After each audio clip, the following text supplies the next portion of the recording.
Victor Furima. Apa sih konsep ekonomi kreatif menurut Bung Victor Furima? Ya, baik. Selamat malam untuk semua.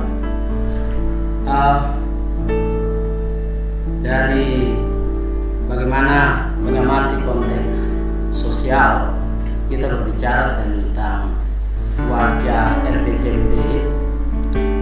RPJMD kita, bagaimana pemerintah mencari format stimulus untuk berupaya membangun konsep kreativitas. Ya, pertama kita bicara soal ekonomi.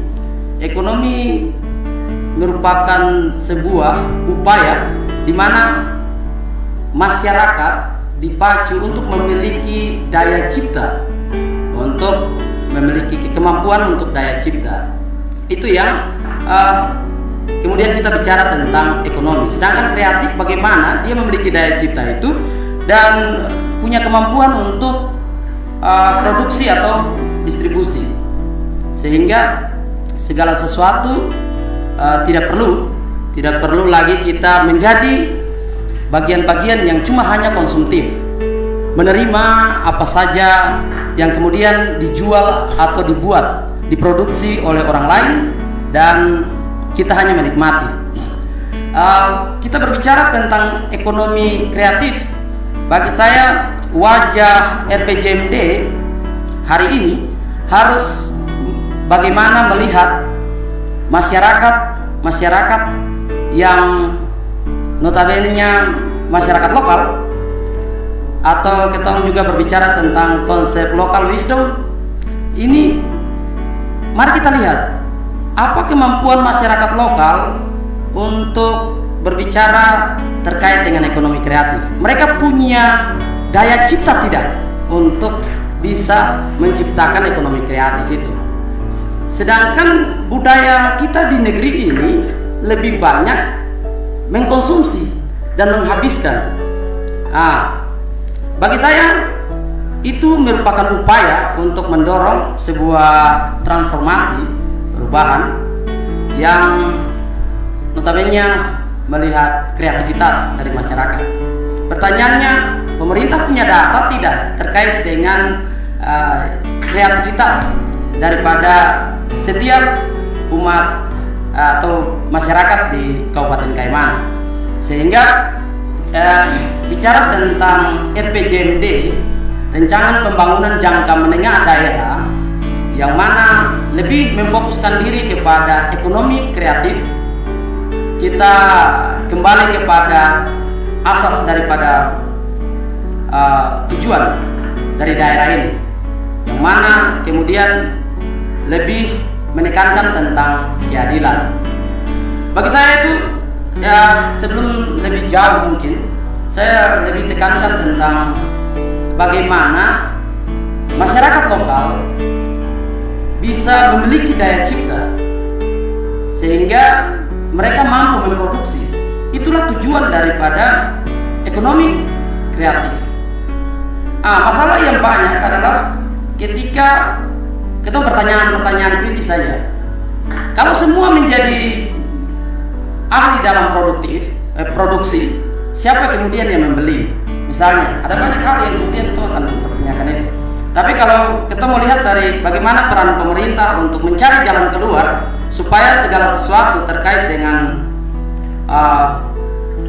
tujuan daripada daerah, kesejahteraan, maka ekonomi kreatif sebagai jalan keluar. Sekali lagi saya tekankan, ekonomi kreatif adalah masyarakat dirangsang bagaimana untuk bisa memiliki daya cipta sehingga punya kemampuan untuk memproduksi sebuah barang dan memproduksi sesuatu yang sifatnya berkesinambungan. Mungkin terima kasih. Baik, saya sedikit prihatin ketika berbicara tentang RPJMD daerah terkhususnya Kabupaten Kaimana, karena kabupaten ini sudah 17 tahun. Ya, dia berdikari 17 tahun. Itu waktu yang cukup panjang untuk seorang anak dewasa. Bicara tentang RPJMD, bagi saya hampir setiap tahun, hampir setiap dekade kepemimpinan itu selalu ada pembahasan rencana pembangunan jangka menengah daerah, hampir setiap kali.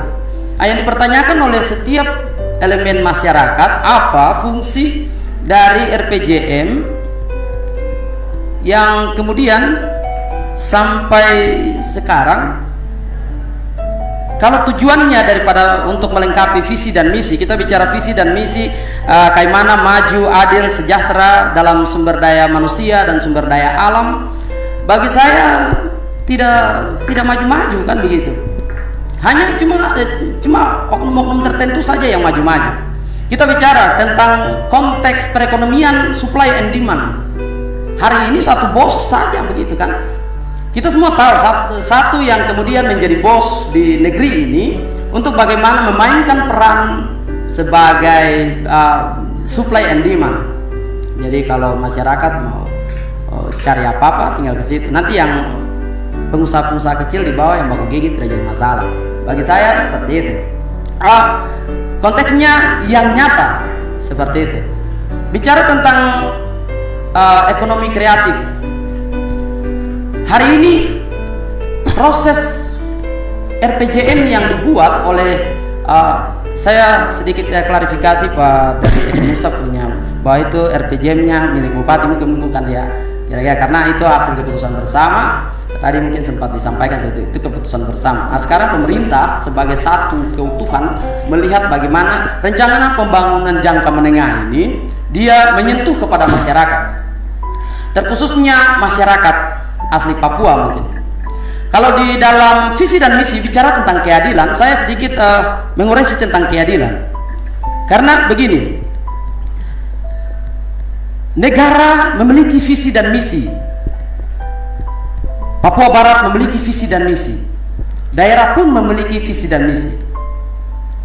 Dan yang semuanya berbicara tentang poin yang luar biasa, yaitu keadilan. Format yang dipakai oleh pemerintah, bagaimana kita memahami dulu isi dari Pancasila itu. Ini yang kemudian banyak salah diterjemahkan. Artinya banyak salah menerjemahkan daripada itu isi Pancasila itu. Karena segala sesuatu untuk menciptakan keadilan sosial bagi seluruh rakyat Indonesia. Hari ini kita melihat bahwa negara mencari format dan bisa mendapatkan konteks daripada keadilan sosial itu lewat bagaimana khusus diberikan lewat Undang-Undang 21 tahun 2001, Undang-Undang Otsus itu berbicara tentang kekhususan. Kalau kita bicara keadilan, berarti keadilannya seperti apa nih yang kemudian kita bicara. Masyarakat, kalau keadilan pemerintah daerah bicara tentang keadilan untuk bagaimana menciptakan ekonomi kreatif, negara sudah berikan ruang untuk Papua, terkhususnya juga bagi kami Kaimana, misalnya Kaimana bagian dari Papua. Jadi coba kita lihat ekonomi kreatif seperti apa yang mau dikhususkan. Ini yang harusnya kita pikirkan. Sedangkan hampir setiap kebijakan pemerintah itu mengarah kepada hal-hal yang sifatnya kebutuhan. Semua persoalan-persoalan di negeri ini diselesaikan dengan uang. Ternyata negeri ini menuntut hak. Masyarakat di negeri ini menuntut hak. Bagaimana pemerintah menerjemahkan hak itu di dalam RPJMD, maksud saya RPJMD itu, sehingga dia bisa kalau tidak setiap masalah akan diselesaikan dengan kebutuhan, maka akan timbul masalah yang lain lagi. Terus begitu, terus dan terus. Makanya saya bilang bicara tentang keadilan, sejauh mana RPJMD yang sudah disahkan itu melihat kekhususan kepada masyarakat asli Papua. Kalau orang bilang keadilan itu tidak memandang warna kulit, mau dari suku mana kah, mau dari suku mana. Pemerintah pusat saja kasih keadilan itu dengan cara memberikan otonomi khusus. Kenapa daerah tidak bisa berikan kepada masyarakat? Saya kasih contoh. Hari ini mau cari orang Papua untuk pergi untuk menciptakan lapangan pekerjaan, mereka harus berusaha. Dengan berusaha harus punya modal. Ketika pemerintah tidak punya modal, mereka akan mencari jalan lain untuk founding yang lain. Misalnya ke bank. Bank yang ada di negeri kami saja, di negeri kita saja tidak percaya kita. Bagaimana dengan marga asli daerah ini yang sudah tentu punya tanah, punya kebun, punya hasil-hasil dan lain sebagainya. Itu saya tidak percaya. Kita mau pergi sana, lihat kita pemarga saja, don tidak akan pernah kasih hal-hal yang kemudian mempersulit dan kemudian itu tidak jadi kredit di bank. Tapi kalau saudara-saudara dari luar, yang penting lihat saya, Suwono kah, siapa kah, itu pasti cepat sekali, gampang saja itu. Karena don tahu pasti nanti diganti. Makanya saya bilang, kalau misalnya bicara tentang ekonomi kreatif ini, pemerintah sekarang siap. Otsus itu dibagi untuk bagaimana anak-anak muda mencari kreativitas. Dorang punya daya cipta itu dibentuk untuk bagaimana membuat lapangan pekerjaan. Secara tidak langsung dia punya kesinambungan, punya hubungan seperti itu.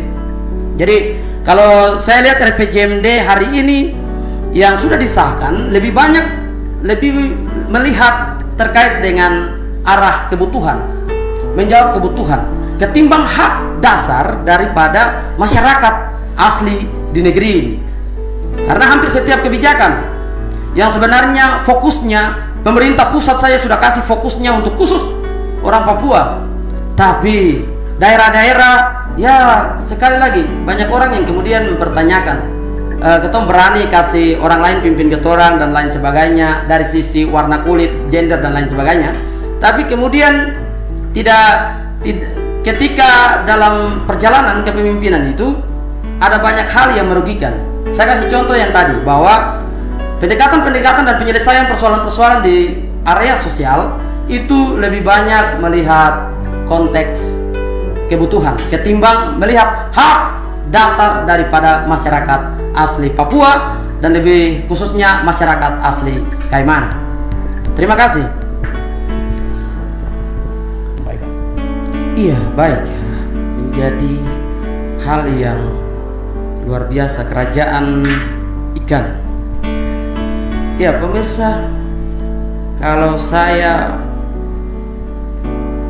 orang bilang berandai-andai, kalau saya bupati atau saya jadi pimpinan, maka yang dilakukan adalah tidak memberikan nuansa kepada satu saja, satu poin yang perlu diperhatikan.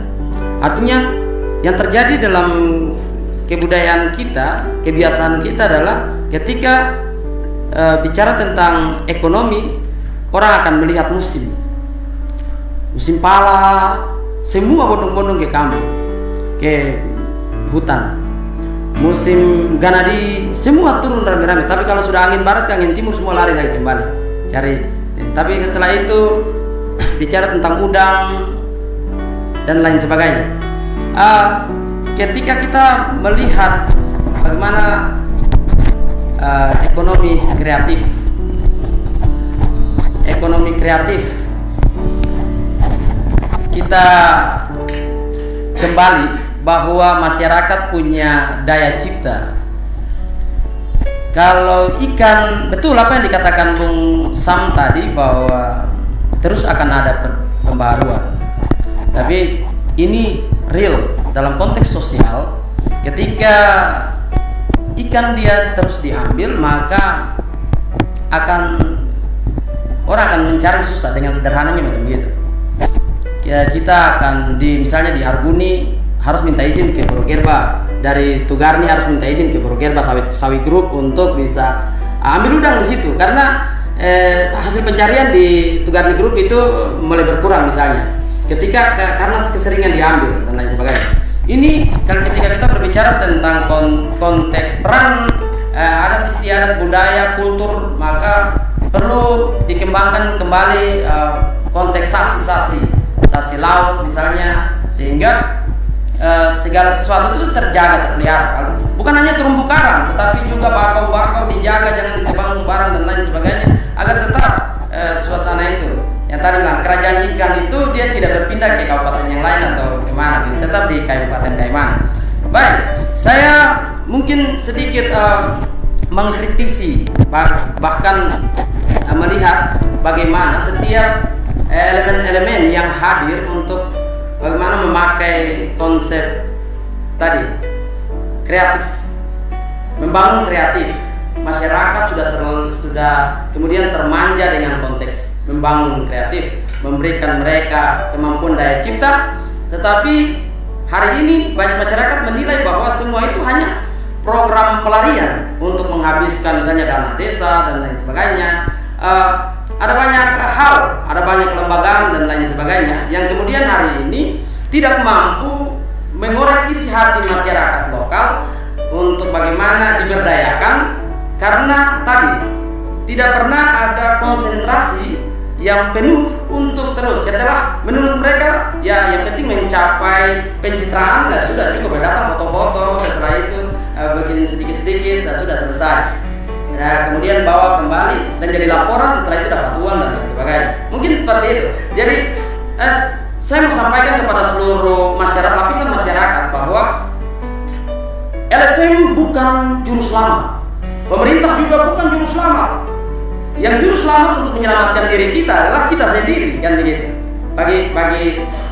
Karena ada banyak orang yang berharap bahwa LSM hadir ini dan lain sebagainya untuk memberikan motivasi dan lain sebagainya, tapi ujung-ujungnya kembali ke kita. Kita mampu untuk menjaga eksistensi dari para kerajaan ikan ini, atau kita membunuh eksistensi dari para kerajaan ikan ini.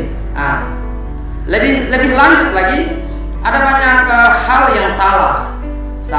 Saya pikir konsentrasi setiap kelembagaan, baik yang masyarakat maupun kepemudaan dan lain sebagainya, mesti melihat proses bagaimana itu kesinambungannya, pembelajaran yang berkesinambungan.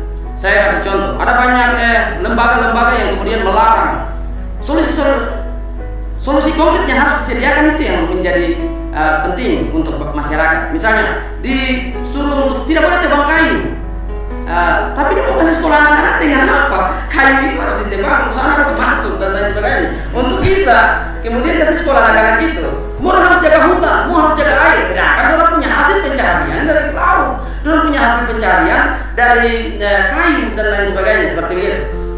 Sekarang solusi konkret yang diberikan sebagai wujud daripada ekonomi kreatif, sehingga masyarakat, pemuda-pemudi dan lain sebagainya, semua elemen itu punya daya cipta. Tidak mungkin kan kita suruh manusia kayak mana cipta ikan, kan tidak mungkin seperti itu. Tapi paling tidak menjaga. Ada banyak konsep dari kelembagaan yang kemudian jangan potong kayu, saya ulang, jangan potong kayu. Tapi kemudian dari hasil kayu itu anak-anak harus sekolah, dia punya makanan minum, harus kebutuhan hidup dan lain sebagainya, seperti itu. Makanya bagi saya kembali sedikit, RPJM harus menyentuh hak dari masyarakat, sehingga tidak setiap tahun kita orang berbicara tapi kemudian menyelesaikan persoalan yang sebenarnya sudah pernah coba untuk selesaikan. Saya kasih contoh, ada banyak hal program pemerintah yang mungkin dulu atau mungkin juga nanti sekarang yang mubazir tidak dipakai. Begitu. Contoh, pasar di Jawa atau di Tangerang Hobi itu jadi apa? Kalau kita tidak ada pasar potong, cara mobil belanja, kan begitu. Jadi coba tolong, mau bangun ekonomi kreatif, mau bangun manusia, mau selamatkan alam, dan terus memberikan kesinambungan, memberikan pembelajaran kepada sumber daya manusia untuk mengelola sumber daya alam. Minimal orang-orang yang dipercayakan Tuhan seperti ini, yang menjadi pimpinan-pimpinan negeri ini, koreksi dulu. Sudahkah saya melakukan program-program itu tanpa melakukan mubazir? Ya.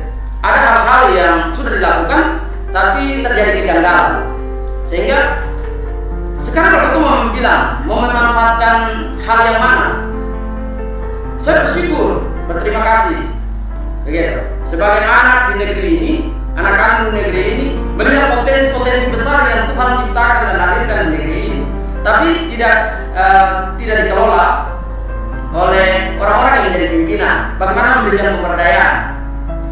Mau dinas pemberdayaan? Bukan, itu menjadi konsentrasi kita semua, saling mendukung, saling memberikan pemberdayaan. Dan pemberdayaan itu konsep besar negara dalam visi misi negara adalah bagaimana masyarakat diberdayakan dengan konsep kegotong royongan. Jadi potensi apa yang dimiliki saya kemudian tuangkan kepada orang lain menjadi potensi yang bisa dilakukan juga, sehingga berdaya terus dan berjalan terus. Sekarang pemerintah ini belajar dari pemerintah yang lain. Negara-negara adidaya di luar sana berhasil, kemudian berhasil hari ini menjadikan negara adidaya, misalnya Amerika. Ada banyak orang yang melihat, kenapa mereka bisa fokus seperti itu? Dorong punya perekonomian dan lain sebagainya. Karena begini, hari ini itu orang semua berbondong-bondong. Siapa kaya semua harus kejar jadi kaya. Siapa sukses di bagian itu semua harus kejar jadi sukses. Tidak ada fokus dari masing-masing untuk mempertahankan dia punya keunggulan itu. Dia punya keunggulan, fokus untuk mempertahankan itu. Misalnya kesejahteraan. Ya sudah PNS masih bikin kios. Ini baru terus apa yang nanti belanja? Gitu. Kalau semua jadi penjual, terus siapa yang jadi pembeli?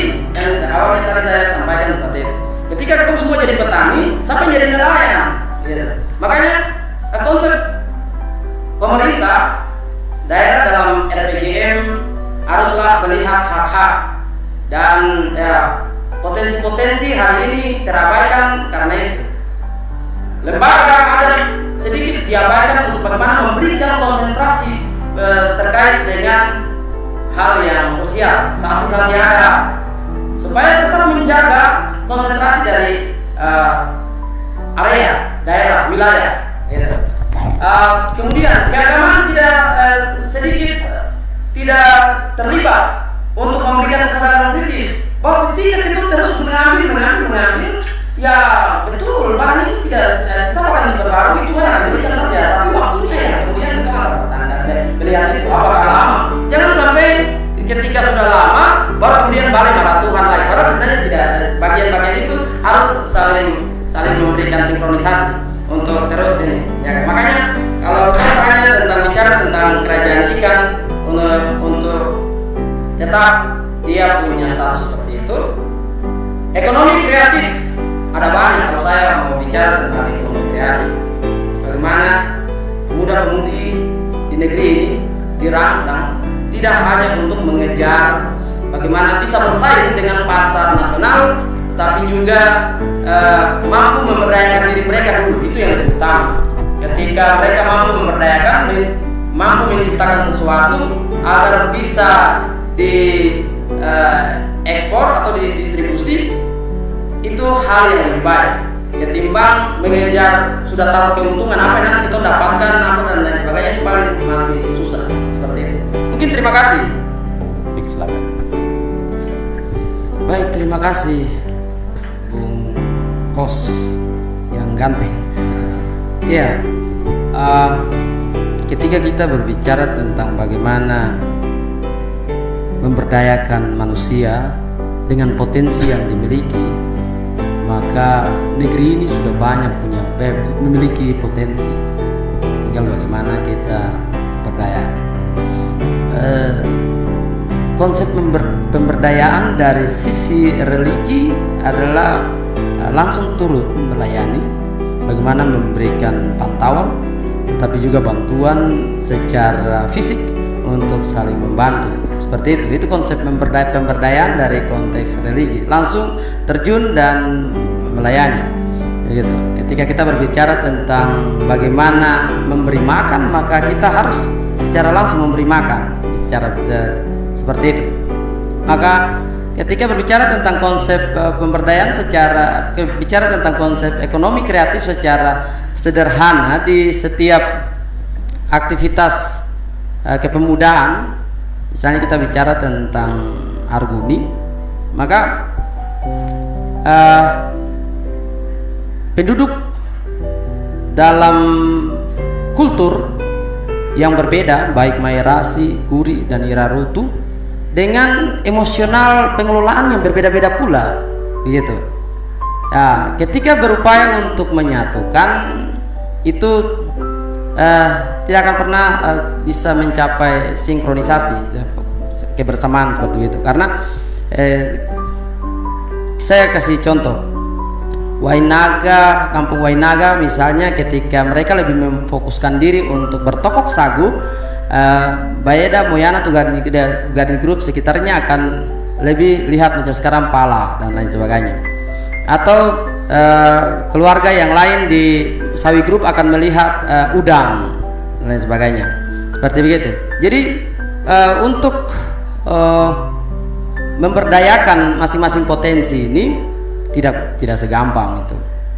Makanya kalau kita bicara bagaimana daya cipta, saya pikir pemerintah harus mendesain sebuah konsep pasar secara sistem untuk menghadirkan pasar secara sistem ke area-area yang menurut pandangan pembangunan terisolasi, seperti begitu. Karena negeri ini yang terjangkau oleh ayat konstitusi atau ayat kita bicara ayat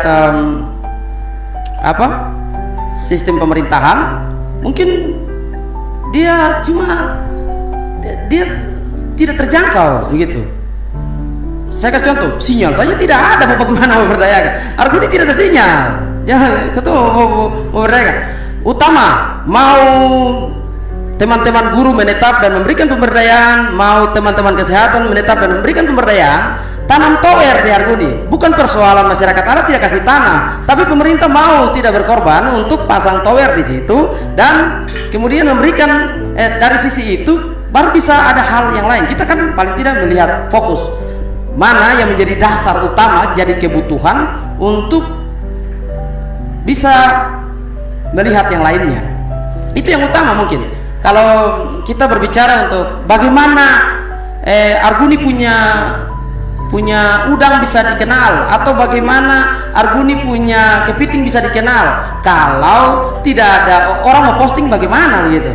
Bupati saja hari ini pergi kemana saja pasti ada siaran, oh iya bupati ada bikin ini, ada berita bupati ada bikin ini, jadi orang jadi tahu, oh iya bupati ada kerja begitu. Nah sekarang masyarakat di sana mau kasih keluar potensi mereka, sedangkan tidak terbatas begitu. Ya, kau jual apa? Udang. Sama, saya juga jual udang. Terus apa mau beli ketompo udang, kan begitu? Itu utamanya. Tapi kalau misalnya daerah ini sudah dibuka, maksudnya kita bicara berandai-andai terkait dengan program prioritas, misalnya program prioritas dari pimpinan daerah ini memberikan wifi gratis, itu kan kelihatan macam di kota saja yang lebih banyak menikmati, sedangkan di kampung-kampung mana begitu itu orang menikmati wifi juga dengan harga 354 MB itu hampir 70 sampai 90 ribu. Bayangkan masyarakat kampung dipaksa untuk membeli 354 MB yang cuma buka itu dan Facebook selesai langsung habis dengan 90 ribu. Kemudian ada berbagai macam hal yang terjadi, misalnya kekerasan dan lain sebagainya tidak terekspos dan lain sebagainya, itu karena memang situasi-situasi seperti begitu. Fokus kita adalah ya ingin membangun, tapi sampai sekarang kan belum bangun kan begitu. Oke, baik ya, kita bicara tentang kasih waktu. Solusi konkret bagi kami pemerhati sosial adalah bagaimana untuk menciptakan sosialisme yang baik. Itu tolong Arguni itu taruh tower satu, jangan cuma wifi sepangkal dusta ya, nanti omong kosong. Saya itu program omong kosong itu bagi saya. Taruh itu tower supaya semua orang menikmati. Siapa yang mau tahu potensi asli Arguni? Ada udang, ada keraka dengan 9 macam keraka, baik yang bisa dimakan ataupun yang tidak bisa dimakan juga ada di situ. Makanya supaya semua orang bisa kenal.